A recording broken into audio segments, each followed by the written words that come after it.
Les policiers entre tristesse et colère, ici, vous allez le découvrir devant le commissariat de Tours, comme partout en France. Ils ont rendu hommage cet après-midi à leur collègue de Rambouillet, tué par un terroriste islamiste. Pour les représentants des forces de l'ordre, il faut renforcer les moyens de lutte contre la menace terroriste. On en parle avec mon invité.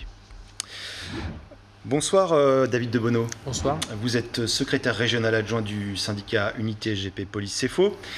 D'abord, au-delà de l'hommage à votre collègue, pourquoi c'était important pour vous de se retrouver cet après-midi? Il était important d'avoir, devant de tels actes odieux, il était important d'avoir une pensée pour notre collègue qui, comme on le sait tous, n'a rien demandé.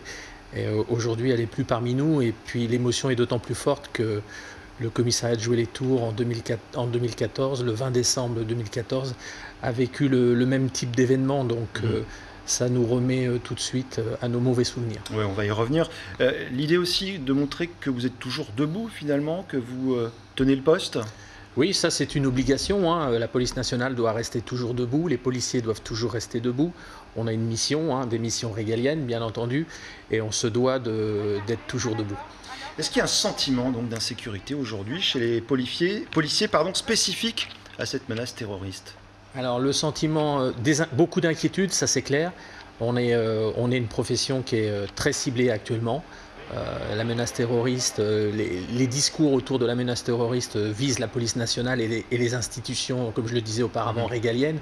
Et des inquiétudes, on y pense toujours quand on se lève le matin et qu'on va au travail. On est obligé d'y penser parce que ces événements nous le rappellent toujours. Y compris à Tours et son agglomération, il y a une menace. Est-ce qu'elle est avérée aujourd'hui ? Alors sur l'agglomération de Tours, on ne peut pas dire qu'il y a une véritable menace, mais il faut être vigilant dans tous les instants. On a des services spécialisés qui y travaillent tous les jours, la sécurité intérieure, le renseignement territorial. Et puis après, il faut aussi des ramifications sur le terrain. Et c'est là la grande difficulté. Oui, parce que justement, avant Rambouillet, hein, vous l'avez dit, il y a eu Joué-les-Tours en 2014. Alors 7 ans après, est-ce que la sécurité a été renforcée d'abord dans les commissariats de l'agglomération ? Alors on a des périodes avec des événements comme celui de vendredi qui obligent notre hiérarchie à revoir un petit peu nos dispositifs de sécurité des commissariats. Mais malheureusement, ce qui peut nous perdre, nous policiers, ça pourrait être la routine. On essaie de pas tomber dans la routine. C'est là la grande difficulté pour mes collègues. Oui, je reviens sur le profil du meurtrier de Rambouillet. A priori, un loup solitaire, un profil très difficile à détecter. C'est une menace qui est imprévisible par définition et difficile à appréhender. Je pense que dans le cas présent, là, en l'occurrence, pour cet individu de vendredi, c'était, on va dire, complètement imprévisible.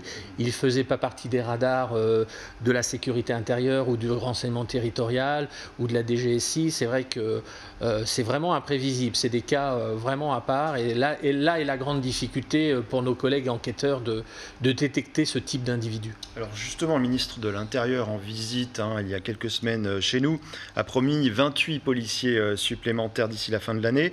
Les premiers devraient arriver dans quelques jours, je crois. C'est ça. Est-ce que ces renforts vont permettre justement de sentir les signaux sur le terrain, ces signaux qui passaient sous les radars de personnes radicalisées? Alors, vous parliez de ce sentiment d'insécurité. Ces renforts vont permettre aux policiers de terrain d'être rassurés. Alors, où il faudra être vigilant, nous, organisations syndicales, c'est le nombre d'effectifs qu'on touchera au global, parce qu'il y a une petite ambiguïté là-dessus aujourd'hui. Donc, on attend de voir un petit peu les premiers résultats. Les premiers résultats, c'est au mois de mai, on devrait avoir des sorties d'école, et un peu plus tard, des mutations de fonctionnaires qui arriveraient de Paris et d'autres agglomérations. Mais ce qu'on veut, nous, c'est du concret. On veut des effectifs, effectivement, mais on veut que le résultat soit positif pour nos collègues. Un mot très rapide sur ce projet de loi présenté par le ministre de l'Intérieur après-demain qui accentue la surveillance notamment sur les réseaux sociaux via l'utilisation d'algorithmes. Est-ce que c'est là aussi que ça se joue ? C'est très important, il faut protéger nos policiers.